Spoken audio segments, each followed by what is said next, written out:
Filippoto now, though, has clear track around him because he's 2 seconds down on Cairoli. Oh, and who was that? Was that Van Horebeek again? So Van Horebeek, the back end, getting loose on the factory Yamaha. So 2 crashes in the space of half a lap for Jeremy Van Horebeek.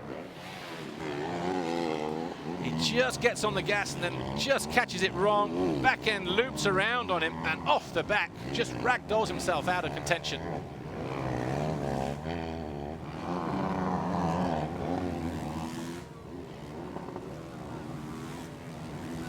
Right, here's Filippoto.